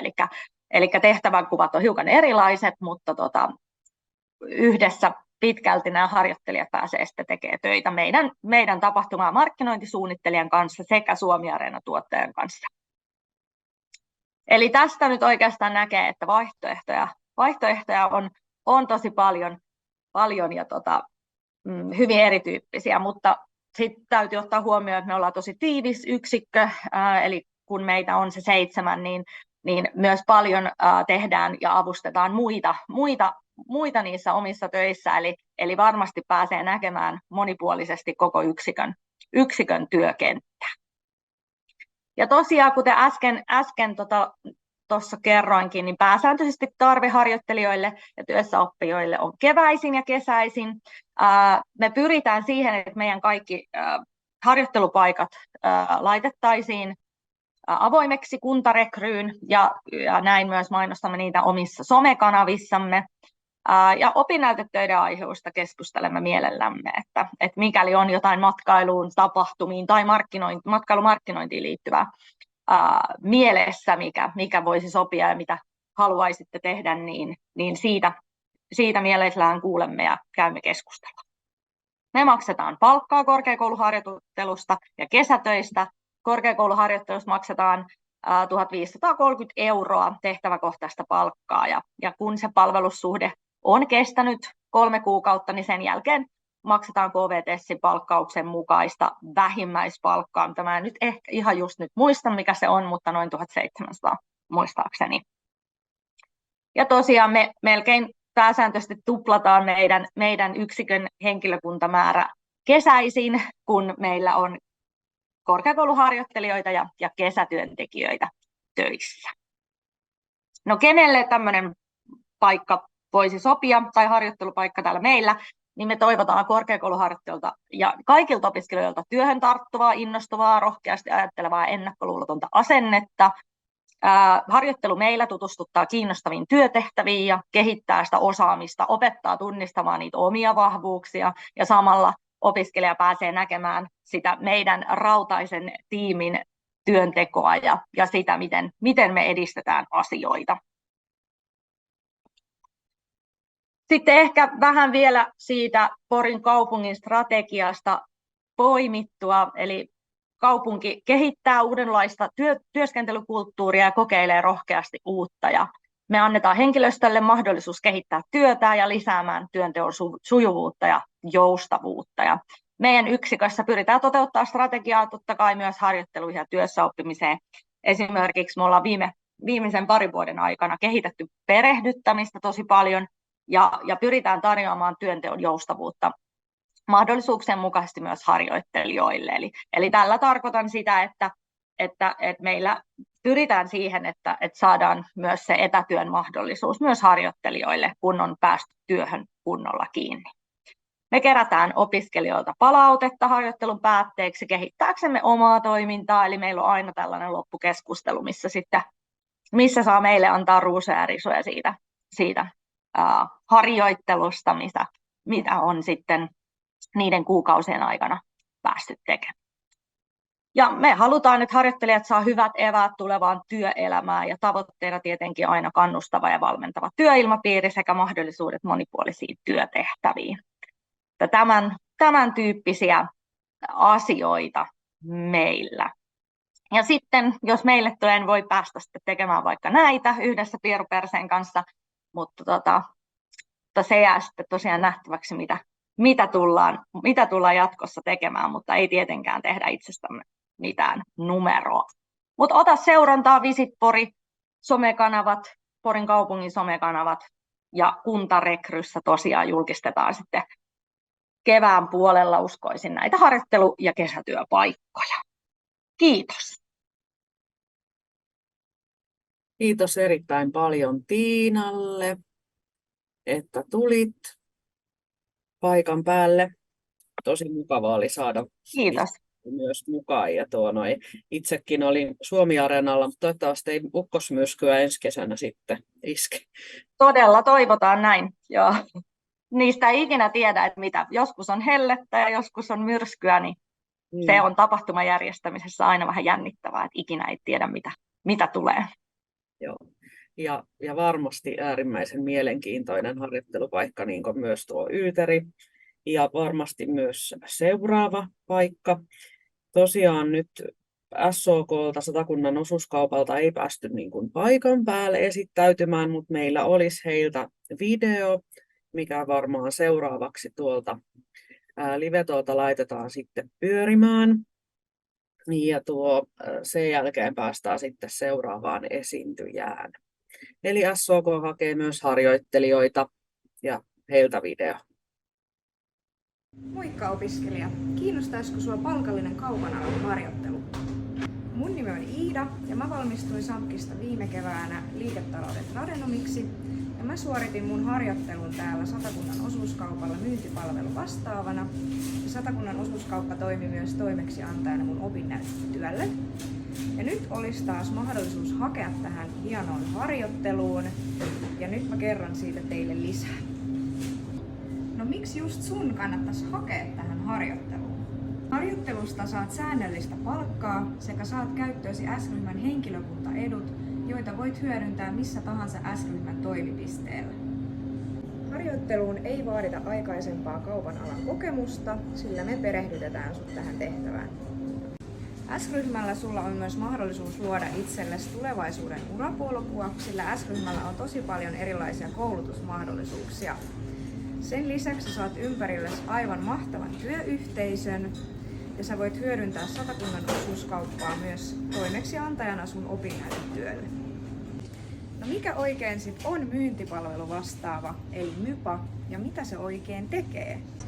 Myyntipalvelu vastaavana sä toimit sun oman yksikön marketpäällikön vähän niin kuin oikeana kätenä yhdessä muiden mypien kanssa. Sun työtehtäviin kuuluu muun muassa johtaminen, palautteen antaminen, asiakaspalvelu, kentällä työskenteleminen ja erilaiset hallinnolliset tehtävät. No mitä me sit odotetaan sulta, hakijalta? Hyviä vuorovaikutus- ja tiimityöskentelytaitoja, tykkäät fyysisestä ja rutiininomaisesta työskentelystä, sulla on halua opetella ottamaan vastuuta ja ennen kaikkea me toivotaan sulta hyvää ja reipasta asennetta. Hei, jos sä kiinnostuit tästä harkkapaikasta, niin mene hei Tikkulan ABC:n S-Markettiin ja eti sieltä joku myymälän henkilökunnasta. Moikka! Mä olisin kiinnostunut tuosta myyntipalveluvastaava harjoittelusta. Hei, tosi kiva. Meillä haetaan just ensi kesäksi kanssa myynti- ja palveluvastaava harjoittelija. Meillä on tänäkin kesänä ollut tosi reipas ja tosiaan olisi ihana, kun sä hakisit meille ensi kesäksi harjoittelua. Tuu hei piipahtaa meillä täällä Tikkulassa ja ota mut käsiisi tai meidän myynti- ja palveluvastaava. Niin me lahjoitetaan sulle omavalintainen jäätelö ja jutellaan vähän lisää siitä harjoittelusta. Sillä me tarvitaan just sua ensi kesäksi. Tervetuloa!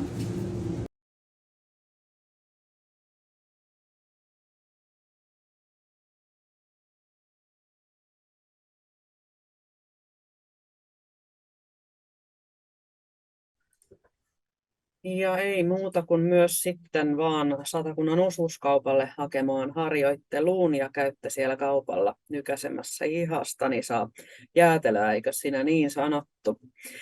Seuraava puhuja on Elina Nurmoranta Vuojoen kartanolta, tuolta Eurajoelta. Minä olen sieltä itsekin kotoisin. Ja hänellä on nyt, kun tämä on tämä flunssakausi tässä, niin vähän sellainen olo, että nyt piti tehdä sitten etukäteen nauhoitettu, ettei ääni vaan petä.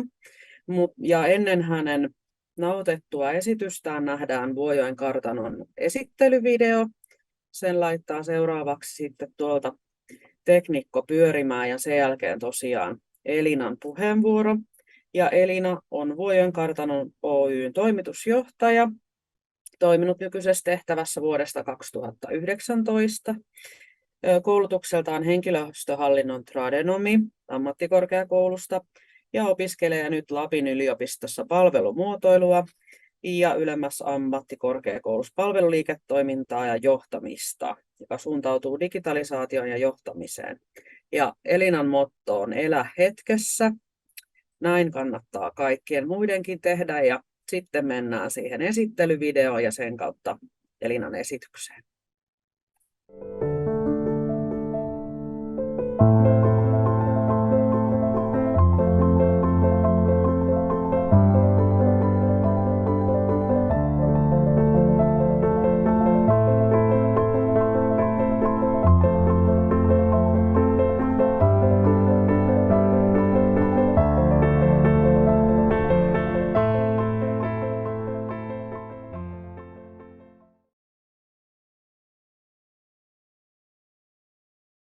Mukavaa päivää kaikille ja terveiset täältä lumisesta Vuojoen kartanosta. Katsotaan, kuinka hyvin ääni kestää, mutta tarkoitus on puhua teille nyt sitten päivän aiheeseen liittyen työharjoittelupaikoista ja työssä oppimisesta. Ja mä oon Nurmorannan Elina ja mä oon täällä nyt 5. vuotta kartanolla ollut töissä. Ja tästä tempastaan tämmöinen pieni dia-show mukaan, niin päästään sitten etenemään päivän aiheessa. Toivottavasti huikeat tekniset ominaisuuteni lyövät teidät ihan ällikälle tässä heti kärkeen. Katsotaan miten käy. No, toivottavasti näkyy ja kuuluukin. Vuojoen kartano löytyy täältä Eurajoelta, josta on 40 kilometriä Poriin ja parikymmentä kilsaa Raumalle. Ja valtatie 8 kulkee tuosta Porin ja Rauman välistä, niin siitä sitten pieni koukkaisu tänne merelle päin. 4 kilometriä valtatiestä on matkaa sitten tänne kartanolle. Ja tänne pääsee valitettavasti vain omilla autoilla tai ajoneuvolla, että julkista liikennettä tänne ei kulje. Ja se on hyvä huomioida kyllä. Jotkut kokee, että me ollaan vähän kaukana, mutta loppupeleissä niin se 4 kilometriä noinkin isosta tiestä, kun valtatie 8 on aika pieni matka sit lopulta. Ja ollaan tällä peltojen keskellä täällä aika rauhassa. Laitoin vähän päivän agendaa tähän ylös itsellenikin ja teillekin, että tässä on jonkunnäköinen roti tässä puheessa sitten, niin muutamia aiheita nostin tähän esitykseeni, että mentäisiin vähän järjestyksessä. Historiaa nyt ei oikein voi olla ohittamatta, kun tästä paikasta puhutaan, eli sen takia ihan pikkasen tähän kärkeen ajattelin ottaa historiapläjäyksen. Eli tämä Vuojon kartano on yksi Suomen kauneimpia empiirikartanoita ja tosi arvokas kulttuurihistoriallisesti ja myös tämän rakennustyylinsä takia. Ja C.L. Engeli, jonka varmasti moni teistä tietää, hänen taitonsa ja hänen suunnittelemia rakennuksia muitakin kuin vaan tämän Vuojon kartanon, niin hän on tämän rakennuksen aikanaan suunnitellut ja sitten yksi Suomen rikkaimpiin miehiin kuulunut herrahenkilö Lars Magnus Björkenheim tämä rakennutti perheelleen 1836 ja asusteli täällä sitten hänen sukunsa sitten asui täällä vajaa 100 vuotta, sanotaanko nyt näin, ja sitten tänä päivänä kartanon omistaa Eurajoen kunta ja Vuojoki-säätiön omistama Vuojon kartano Oy on sitten täällä tämä toimija, joka palveluita täällä pyörittää. No, tällainen presentaatio, niin tietysti hissipuhe on kauhean trendikäs, niin ajattelin sellaisen tähän nyt jättää tähän pohjaan. Ja meillä on kauniit puitteet täällä, mutta kuten aina, niin ei pelkät puitteet ei riitä, vaan pitää tietysti olla sitten niitä palveluita ja tuotteita, mitä asiakkaille tarjotaan ja kun he täällä sitten viettävät aikaansa. Ja se suurin ryhmä, ketä me palvellaan, on kyllä yritysasiakkaat ja heidän kokousvieransa, mutta sitten vastaavasti myös tosi paljon yksityishenkilöiden juhlia ja erilaisia tapahtumia. Ja tosiaan toi majoittuminen on meillä kanssa sitten semmoinen ihan merkittävä liiketoiminnallinen tuote. Ja lähiruoka on meille sellainen sydämen asia ja sen puolesta me liputetaan. Se kuuluu ihan meidän arvovalintoihin toi lähiruoka ja kaiken tällaisen paikallisen tunnettuuden vahvistaminen. Ja tosiaan arkkitehtuuri, historia ja kulttuuri on meille se meidän semmoinen lippulaiva ja luonnon monimuotoisuus kaikkinensa. Ollaan täällä hyvin poikkeuksellisessa upeassa kartanopuistomiljöössä. Ja nyt on pakko ottaa vähän vettä väliin. Sitten tietysti hyvässä esityksessä pitää olla aina missiot ja visiotkin lueteltuna, mutta siis meidän tärkein tällainen tehtävä on edesauttaa tätä matkailullista vetovoimaa täällä Eurajoella ja kuitenkin sitten myös huomioida koko Satakunnan alue. Ja toki mennään mielellään ihan valtakunnalliselle tasolle saakka, että kyllä meillä käy vuosittain useampiakin kansainvälisiä vieraita ja halutaan olla edelleenkin Eurajoen matkailun kärkikohde ja tähdätään siihen, että kaikki Satakunnassa tietää, että tämä on se tunnetuin elämyskartano, tämä Vuojoen kartano täällä Eurajoella. Tässä vielä muutama pallero meidän tuotteista ja tapahtumista, palveluista ja tosiaan meillä on tosi paljon erilaisia tiloja, missä tehdään erilaisia asioita. On ikään kuin tämmöistä standarditilaa, ihan tämmöistä arkiseenkin käyttöön sopivaa tilaa, sitten on juhlatiloja, on saunatilaa ja näin. Ja sitten majoitustilat voidaan sanoa, että meidän majoitustila on tämmöinen putiikki-hotellityylinen majoitustila, jossa sitten on kaikki nykyaikaisen hotellin palvelut saatavilla. Ja ruokatuote on meillä semmoinen isoin kärkituote, mutta sitten myös meidän tämä rooliopostetut kartonokierrokset on meidän sellainen lippulaiva, jota me mielellään kehitetään ja viedään eteenpäin ja pidämme sen niin kuin ohjelmistossa ikuisesti. Tämä hieno humma tässä edustaa meidän tapahtumia, eli meillä on muutamia isoja tapahtumia vuodessa, joista Suviehto on eittämättä isoin tuossa elokuussa, mutta sitten myös tällainen maaseutuhenkinen lähiruokapäivän kanssa yhdessä oleva tapahtuma, joka on Hevoskynnän SM-kisat, joka on sitten siellä syyskuun alkupuolella. Tässä vielä vähän organisaatiorakennetta, eli siellä on se Vuojoki-säätiö, joka omistaa tuon osakeyhtiön, ja sitten täällä on nyt sitten tällä hetkellä meikäläinen täällä niin kuin pääpuikoissa, ja sitten mun kavereina on sitten nämä päälliköt ja keittiömestari, ja sitten meillä on paljon harjoittelijoita, kesätyöntekijöitä, ekstroja, ja sitten aina sesonkien mukaan, ja kesällä tietysti tarvitaan sitten käsiä enemmän, kun pidetään kesäravintolaa auki. Sitten mä listasin tähän nyt näitä meidän talon työtehtäviä. Tässä on niin kuin lueteltu nyt ihan tosiaan toimitusjohtajasta graafiseen suunnittelijaan. Nämä on ammattinimikkeitä, mitä meidän talossa niin kuin pyörii ja hyörii. Ja se, että osa näistä on tällaisia niin kuin esimerkiksi kuukausipalkkalaisia kokoaikatöissä, osa on osa-aikaisissa töissä, osa tulee ekstraamaan ja osa on sitten tosiaan tällaisia ostopalveluina tai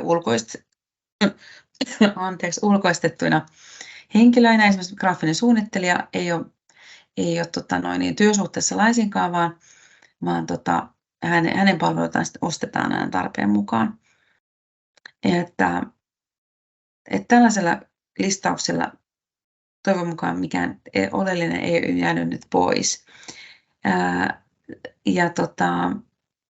Se, mitä sitten niinku työnkuvaan kuuluu ylipäätään meillä, niin sehän tietysti määräytyy sen tehtävän mukaan, mitä ihminen meillä tekee. Me on pyritty siihen, että jokainen tietäisi ikään kuin oman paikkansa ja mitä häneltä odotetaan ja vastaavasti mitä hänellä on niin kuin mahdollisuutta vaikuttaa siihen omaan työhönsä. Että semmoiset selkeät työnkuvaukset pyritään antamaan ja selkeä ohjeistus, perehdytys siihen, mitä se on. Meillä on niin kuin haasteena se, että meillä on aika tämmöinen monenlaista toimintaa ja juurikaan yksikään päivä ei ole samanlainen, koska asiakkaat on ikään kuin se meidän ylinjohto, joka sitten määrää tahdin, millä tehdään ja mitä tehdään. Niin se on myös niin kuin se meidän suola tässä hommassa, että se on niin kuin parasta se, että saadaan räätälöidä ihmisille heidän tarpeisiinsa soveltuvia ratkaisuja ja sitten tuottaa näitä heidän tapahtumia ja mitä se sitten ikänäkään onkaan. Useasti pääsääntöisesti meillä lähtee sieltä, että halutaan joku tila, sieltä tehdään tiettyjä asioita, sitten siihen liittyy ruoka, joku ohjelma. Se on niin kuin se perussetti. Mutta se, että me tarvitaan siihen monenlaista tekijää siihen, että me saadaan se tapahtuma onnistumaan. Ja meillä on myös tosi tärkeää se, että tänä päivänä se, että jokainen ymmärtää sen oman työnsä merkityksen, että vaikka olisikin sitten tiskarina, niin joku voi ajatella, että se on jotenkin vähäpätöinen homma, mutta siis sehän on yksi tärkeimmistä hommista, mitä tehdään, jotta sitten se seuraavakin tapahtuma saadaan joskus sisälle, että yksikään tehtävä ei ole niin kuin vaan huvin vuoksi tehty tai joku roolitus annettu jollekin ihmiselle, että tee nyt vaikka kun ei muutakaan keksitä, vaan tällaisessa yksikössä, jossa niin kuin, halutaan hakea semmoista kannattavuutta ja tehokkuutta, niin se on tosi tärkeää, että kaikilla on selkeät työt ja pyritään siihen parhaaseen mahdolliseen suoritukseen. Ja tosiaan se ylijohto, eli kun se asiakas on paikalla, niin silloin tehdään kaikkemme sen eteen, että se hänen vierailunsa olisi onnistunut. Sitten työsopimusasiasta sen verran, että meillä pääsääntöisesti kaikki henkilöt ovat henkilöstövuokrauksen kautta töissä ja se on meistä ja minusta tällä mun kokemuksella se on tosi hyvä työntekotapa, että on henkilöstövuokrauksen kautta töissä. Siinä pystyy ensinnäkin tietysti itse vaikuttamaan siihen, että mitä töitä ottaa vastaan, ja työsuhteena se on vähintäänkin yhtä turvallinen, ellei jopa turvallisempi kuin mennä jonkun yrityksen omille kirjoille. Ainakin ne on niin kuin alussa. Sehän voi muuttua siitä sitten, että rekrytoidaan suoraan talon omille palkkalistoille. Se ei mitenkään poissulje sitä asiaa. Mutta se työjohdollinen vastuu tosiaan on henkilöstövuokrauksen kautta olevilla henkilöillä, niin se työjohto sitten tulee täältä kartanon puolelta ja palkanmaksu tapahtuu sitten sieltä henkilöstöpalveluyrityksestä. Ja tosiaan henkilöstövuokraus voi olla myös esimerkiksi niin kuin koeaikana toimia, että se 4-6 kuukautta, mitä on johonkin työhön niin kuin tarve olla koeajalla, niin se voi olla myös henkilöstövuokrauksen kautta ja sitten työsuhdetta puntaroidaan, että miten se siitä sitten jatkuu, että vakinaistetaanko esimerkiksi tai sitten siirtyykö talon omille kirjoille. No sitten työharjoittelusta ja opinnäytetöistä muutamia sanoja. Meillä tosiaan tällä hetkellä on tälläkin hetkellä talossa useampi harjoittelija. Tällä hetkellä taitaa olla 2 ainakin, mutta vuodessa meillä on 1-4 harjoittelijaa ja pääsääntöisesti meille tulee oppilaitoksesta tietenkin harjoittelijoita ja silloin puhutaan Vinnovasta, esimerkiksi tapahtuma-alan opiskelijoita, matkailualan opiskelijoita on paljon. Matkailualan on näköjään tästä sujuvasti unohtanut kirjoittaa sen tuohon, mutta matkailu, tapahtuma-alan opiskelijoita. Ja sitten SAMKista tietysti restonomiharjoittelijoita. Ja juurikin nyt meillä on restonomiharjoittelija oli tässä keväästä alkaen ja nyt hänen työsuhteensa jatkuu sitten ihan palkollisena myyntiassistentin tehtävissä. Sitten kunta tuottaa meille työharjoittelijoita, jolloin silloin yleensä kyseessä on joku kuntouttava tai muu työllisyyttä tukeva työharjoittelu. Ja lähtökohtaisesti me otamme mielellään vastaan harjoittelijoita. Määräänsä enempää emme voi ottaa, me ollaan aika pieni yritys sillä tavalla ja sitten taas kuitenkin me ollaan tässä nyt todettu, että oppilaat tarvitsee myös yhtä lailla tukea ja selkeitä raameja ja ohjeistusta ja me halutaan edesauttaa sitä, että opiskelijat pääsee siihen opiskelussaan siihen tavoitteeseen, mitä he ovat itselleen asettaneet, että entistä enemmän ollaan opittu kulkemaan siinä oppilaitoksen ja sitten sen opetussuunnitelman ja oppilaan kanssa sitä opintopolkua. Ja toki se on meille tavallaan semmoinen, voisi ajatella, että se on vähän, voi olla työllistäväkin, mutta kyllä me niin kuin enemmän ollaan saamapuolella siinä, jos meillä on hyvä harjoittelija ja sitten varsinkin siinä kohtaa, jos hän sitten vaikka päätyy jäämään meille pidemmäksi aikaa palkkatöihin, niin se on aina niin kuin tosi hieno juttu, että ilman muuta otamme mielellään harjoittelijoita vastaan ja keittiöpuolelle erityisesti otettaisiin mielellään, jos sinne olisi tulijoita, niin sinne on ehkä vähiten tällä hetkellä tulijoita. Ja salipuolella tosiaan, salipuolen tehtävätkin on meillä. Meillä tosiaan oppii sen salipuolen tehtävistäkin ihan semmoiset niin sanotut klassiset tarjoilutaidot ja tällaiset siis on mahdollisuus oppia. Niin mä koen, että me ollaan kyllä niin kuin tosi hyvä sellainen kisälipaja, että täältä saa kyllä opit semmoiseen hyvään perustekemiseen ja jos vaan itsellä haluaa ja tahto riittää, niin oppii paljon enemmänkin. Et se on semmoista vahvaa vuorovaikuttamista ja toistemme kuuntelemista, mitä me sitten opin polultamme sitten halutaan ja mitä sillä sitten saadaan aikaan. No vuodessa meillä on myös 1-2 opinnäytetyötä. Pääsääntöisesti SAMKista näitä opinnäytetöitä kysyviä sitten tulee meille ja sekin on asia, että mieluusti niitä opinnäytetyöaiheita kyllä keksimme ja täältä niitä kyllä riittää. On sitten kysymys tosiaan tästä niin kuin restonomien opinnäytetöistä tai sitten ne voi olla jotain ihan muitakin aloja ilman muuta, että ei tarvitse olla välttämättä tätä niin kuin restonomipuolen opintoja. Mutta siis näitä myös sitten annamme ja ohjaamme. Ja sitten kun tulee sellainen olotila, että haluaa kysyä lisätietoa ja jotain nyt mietityttämään, niin tyhmyyttä on se, että ei kysytä. Ja meidät saa parhaiten kiinni sähköpostilla ja toki soittamallakin.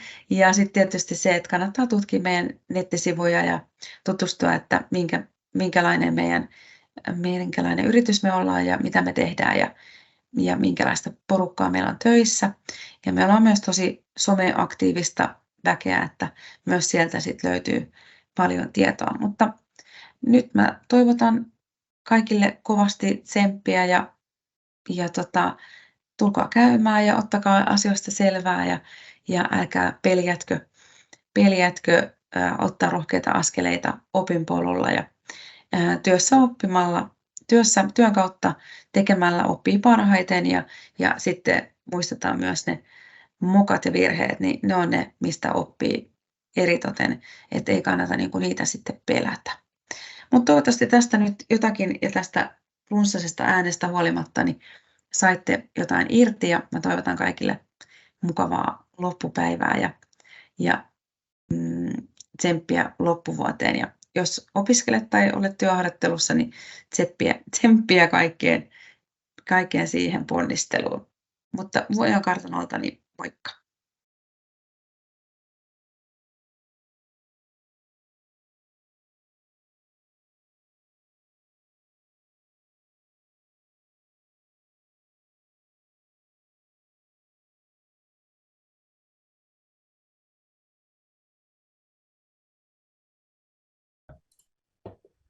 Oikein paljon kiitoksia myös Elinalle ja onneksi kuitenkin sait sitten tämän tallennettua, ettei tullut peruutuksia, että erittäin kiva saada sinulta myös tuo esitys ja nyt kaikki sitten myös ottamaan Vuojoelle yhteyttä. Niin kuin näitte videosta, niin erittäin kaunis ja ihana paikka on. No sitten on jäljellä enää yksi esiintyjä ja se on sellainen yksi projektipäällikkö nimeltään Teija Nurma, joka esittelee Uraboost Workbook-nimistä uraohjauskirjansa. Ja tässä seuraavan noin 10 minuutin aikana sitten niin näytetään vähän tähän nimenomaan työelämässä harjoitteluihin asioihin sitten enimmäkseen, että esittelen toki muutenkin sen oppaan, mutta käydään vähän läpi tätä työelämäänsä tutustumista ja harjoitteluasiaa sitten läpi. Ja minun esittelyni niin voisin sen verran sanoa, että kokemusta asiakaspalvelusta ja esimerkiksi hotellialasta on noin 25 vuotta. Ja ohjannut myös työharjoittelijoita ihan todella, en osaa sanoa, ehkä jotain 20 tai enemmänkin uran aikana. Ja työn ohessa opiskellut esimerkiksi englanti-suomi-englanti asioimistulkiksi ja ammatilliseksi opettajaksi matkailualalle ja nyt valmistumassa rannikon oppaaksi, eli Pori, Rauma, Eurajoki. Että kyllä kertoisin kaikille, jotka ajattelee, että mä en nyt esimerkiksi pysty, kun on joku asia meneillään, niin kyllä sitä jännästi vaan sitten, niin kuin Elinakin opiskelee tuossa työn ohessa, niin se sitten onnistuu, ettei tarvitse tehdä jompaa kumpaa elämässä. Ja toivon kaikille hankkeeseen osaa ottaneille ja tähän webinaariin osaa ottaneille valoisaa tulevaisuutta ja onnistunutta työuraa palveluiden parissa ja sitten harjoitteluita kanssa. Ja tosiaan niin seuraavaksi sitten nähdään etukäteen nauhoitettu Uraboost Workbook-esittely. Sanon sitten vielä viimeiseksi pari sanaa ensi kerran webinaarista, mutta nyt tulee nauhoitus. Kiitos.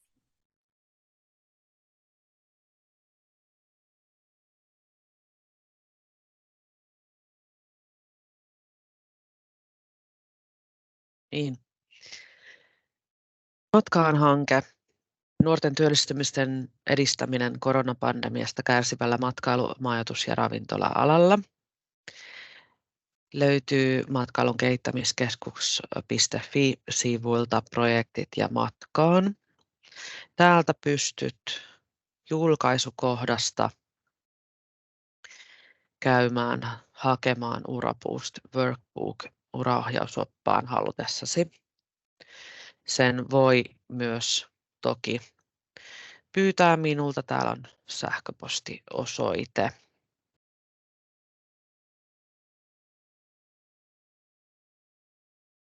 Itse tähän oppaaseen. Mä nyt hieman sitä sitten teille tässä esittelen, kun on tämä webinaari harjoittelusta ja työelämässä oppimisesta. Sisällysluettelosta vähän katsotaan. Tässä on 3 osaa. Minä työnhakijana, työmarkkinat ja työelämä. Eli jos minä työnhakijana, niin siellä katsotaan vähän vahvuuksia, heikkouksia ja tällä alalla tarvittavia luonteenpiirteitä. Työmarkkinoilla katsotaan, miten eri tavoin työtä voi etsiä, millaisia erilaisia työpaikkoja on. Tutustutaan Työmarkkinatoriin, Linkkariin eli LinkedIniin, curriculum vitaen tekemiseen eli CVC:n. Se voi tehdä myös videona. Haastatteluja, miten monia erilaisia niitä on. Ja sitten vielä vähän, että itsensäkin voi työllistää niin somessa kuin yrittäjänä. Työelämäosiossa lyhyesti ammattiliitto, työelämän pelisäännöt, velvollisuudet, oikeudet ja ne vuorovaikutustaidot, mitkä on tällä alalla äärimmäisen tärkeät, ja niin on myös mielenterveysasiat. Ja tässä nyt heti aluksi jokaisella koululla on omat harjoitteluinfonsa, mutta napakasti läpi, mitä sun pitää vielä ajatella tässä asiassa, kun sä lähdet sitä harjoittelupaikkaa etsiä ja sitten kun sä saat se. Osallistu infoihin ja lue annetut ohjeet. Mutta sen lisäksi mieti itsellesi hyvin ne tavoitteet sille harjoittelulle, millainen paikka se on, mihin sä haluat, ja kannattaa siinä kohtaa haastaa itsensä ja etsiä sellaista paikkaa, että sä opit jotain, mitä sä et vielä osaa. Tapaamiskohdassa sitten tietysti, jos voi laittaa sähköpostia tai soittaa, miettiä milloin soittaa, onko se toimistoajat, millainen paikka se on, mihin sä haet, että kannattaako sinne soittaa nimenomaan kiireiseen aikaan. Mutta kun sä olet saanut tapaamisen, muista esitellä itsesi kuuluvasti ja reippaasti.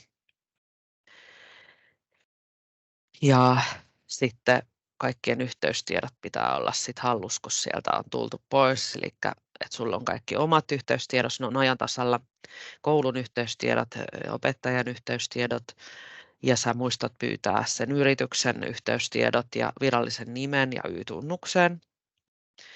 Ja sitten jos he sanoo, että he harkitsee vielä, niin muista kysyä, että milloin sä saat viimeistään tietää, jotta sulle ei käy niin, että he ilmoittaakin tai ei muista ilmoittaa ajoissa, että et pääsekään heille, että sä ehdit myös hakea muuta paikkaa. Ja kun sen paikan saa, niin käy läpi ne tavoitteet uudestaan vielä sen työohjaajan kanssa tarkasti, että sä saat varmasti myös tehdä niitä töitä, joita sun tavoitteissa on merkittynä. Sitten täällä työelämän kohdasta oikeuksiin. Enemmän voi mennä lukea työelämänpelisäännöt.fi-sivuilta. Sivu 57 on sitten, jos olet alle 18, että mitä rajoitteita siinä on, mitä työnantaja voi vaatia sun tekemään ja mitä sun kannattaa tehdä. Esimerkiksi työajat on rajoitettuja ja se, että onko se miten vaarallista. Mutta sun oikeus on saada työterveyshuoltoa, jollei se ole sit harjoittelussa määritelty niin, että se on tuo oppilaitos, mitä sen antaa. Sulla on oikeus saada työ- tai harjoittelusopimus ja sen jälkeen myös siitä todistus. Ja saada kunnon perehdyttäminen siellä paikassa. Ja jos sä koet, että sä et ole sitä saanut, niin muista sanoa, koska ne, jotka sitä työtään kauan tehnyt, niin ei välttämättä hoksaa, että ei näin pienellä perehdytyksellä vielä osaa. Sitten liittyy velvollisuuksiin myös, että jos sä tulet sairaaksi tai sulla on poissaoloja, niin pitää ilmoittaa. Sulla on oikeus olla sairauslomalla, jos sä oot kipeä, mutta velvollisuus kertoa siitä. eteenpäin ja ilmoittaa myös, jos olet myöhästymässä tai myöhästynyt. Velvollisuuksiin kuuluu myös se, että sä tosiaan kysyt ja kerrot rohkeasti, jos sä tarvit vielä neuvoja tai jos sun työoloissa on vaikka puutteita. Ja ilmoittaa kaikki palautteet eteenpäin. Sä oot oikeutettu myös antamaan palautetta, mutta se, että jos vaikka asiakaspalvelussa annetaan palautetta, vaikka se liittyy sun työhön, niin ne kerrotaan eteenpäin. Siinä pitää myös luottaa, että se työnantaja suojelee sua, eli pitää sun puolia, jos annetaan huonoa palautetta. Vuorovaikutustaidot ei pelkästään asiakkaita koske, että sun pitää olla kohtelias ja olla heitä kohtaan konkreetti, diskriitti ja miettiä myös ikää, olla kohtelias, mutta myös työyhteisön sisällä. Se asiakaspalvelu liittyy ihan yhtä hyvin sun työkollegoihin kuin sinä asiakkaisiin. Pitää luottaa niihin esihenkilöihin, kuten sanoinkin, että he tukevat sua. Ja kunnioittaa ihan kaikkia. Jos tulee ristiriitoja, niin yrittää selvittää ne ensin itse, mutta jos se tuntuu, että nyt tämä ei oikein onnistu, niin kerro sitten esihenkilölle ja kerro vaikka lehtorille, opettajalle, tutorille, jos homma ei oikein toimi. Sitten minulla on tämä autopotin kuva tässä, että vaikka vähän olisi jo oppinut hommia, niin ei kuulu silti automaattisesti vaan toimia ja mennä eteenpäin, vaan ole ihan oma itsesi. Ja uskalla käyttää sulle kielitaitoa, vaikka se olisi sun mielestäsi heikkokin, niin oppimalla sen oppii vaan sillä, että tekee ja puhuu. Muistakaa tämmöinen. Ja tähän loppuun lepo, mielenterveys, tunnetaidot. Se on tosi vaikeaa saada tasapaino ja oivallus siihen, että koska tarvii lepoa, koska tarvii olla yksin, koska tarvit seuraa. Ja välillä tuo niin harjoittelupaikkojen kuin työpaikkojenkin hakeminen on aika rankkaa hommaa. Muistaa pitää välillä taukoja ja kerätä voimia. Kannattaa ehdottomasti käydä esimerkiksi katsoa tämmöinen mielenterveyttä voi vahvistaa video. Mä en näytä sitä tässä, koska se ei sitä ääntä kuule tuosta videolta. Mutta tosiaan, niin vaikka ei olisi työharjoittelupaikoista sitten kysymys, niin täällä sä voit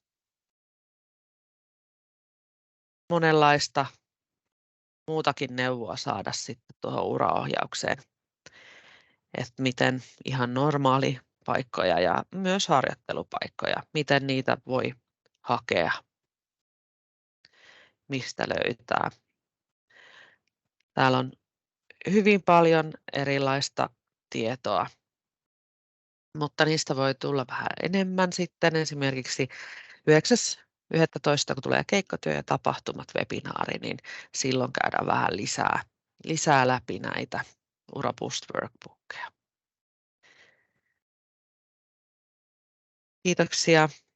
No niin, kysymyksiä ei näytä tulleen kyllä nyt yhdellekään esittäjälle, mutta ottakaa yhteyttä sitten erikseen, jos niitä on tullut matkan varrella.